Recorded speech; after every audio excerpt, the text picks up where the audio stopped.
Grab your wife, your husband, and your cousin. The news is starting. This is Overnight Israel. I'm Simcha Brodsky coming to you live from JFeed studios in Jerusalem with everything that you need to know. In the news today, the Palestinian propaganda machine goes into overdrive. The Netanyahu family is under major scrutiny, and the U.S. is cracking down on illegal immigration and anti-American ideologies. The date is March 25th, 2025. Here is what happened overnight while you slept.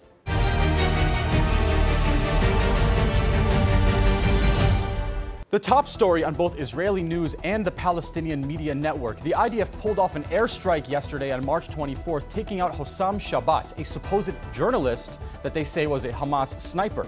Pro-Palestinian voices on social media are screaming that he was just a reporter, but the IDF, as usual, has got evidence. They revealed documents from Gaza showing that he was in Hamas's Beit Hanun battalion, training with them even as far back as 2019. He has been seen very clearly wearing Hamas scarves, and during the war, he supposedly pulled off attacks on IDF troops and Israeli civilians. The IDF flagged him as a terror member last October. Internal Hamas papers back it up. Meanwhile, over the last 48 hours, Hamas's propaganda machine has gone into major overdrive, pushing lies about supposed rapes in Shifa Hospital. Of course, no evidence has been presented, but who needs evidence when you're a terrorist?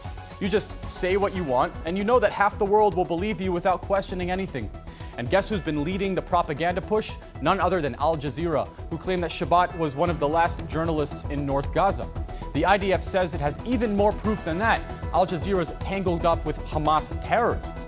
With all evidence presented so far, it's quite clear that he was not simply an innocent journalist, but actually a Hamas operative, providing both military and media support to the registered terror organization.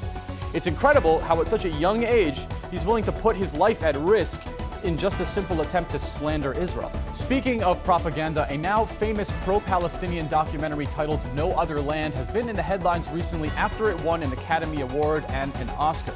Now, the journalist Hamdan Ballal was arrested under suspicion of throwing rocks at Israeli soldiers and causing a small riot. Sara Netanyahu, the wife of Prime Minister Bibi Netanyahu, appeared in Jerusalem's magistrate court this morning asking for a restraining order against an anti-government activist. She was questioned about money that she spent while overseas in Miami, Florida. She says that her 2-month stay in Miami, where she was visiting her son Yair, was paid for from her own pocket, not the taxpayers. She dodged some other questions. Opposition MKs have been hammering the Knesset, sniffing around to whether or not public funds covered her trip or her son Yair's security costs. The Netanyahus have faced heat over the years with claims that they've dipped into state cash for personal reasons. The entire country is holding its breath to see the outcome of all these corruption charges, and it's difficult to say at the moment whether they actually hold any weight. Many see this as an imbalance and that the anti-Bibi movement is taking precedence over national security.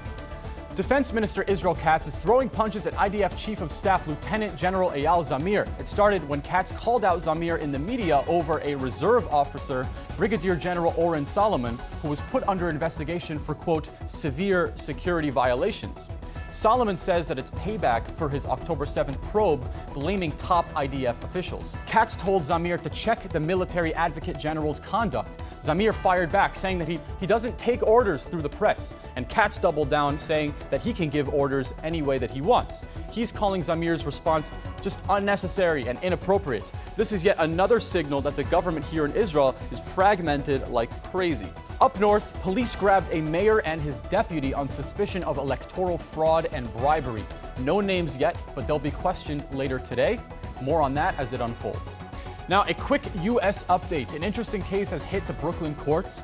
A New York high school senior is suing her district after they painted over her parking spot.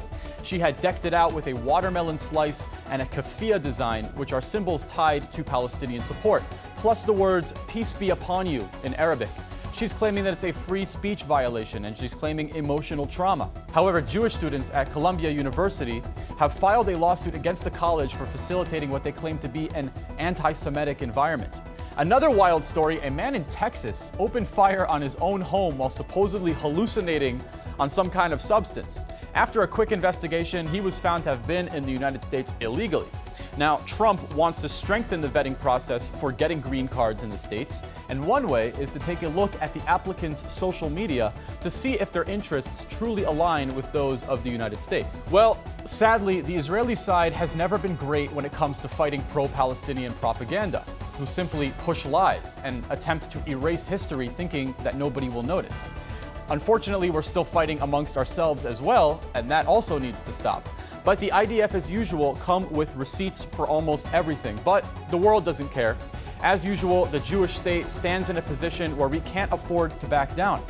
We want to see our 59 remaining hostages in Gaza returned home safely and as quickly as possible.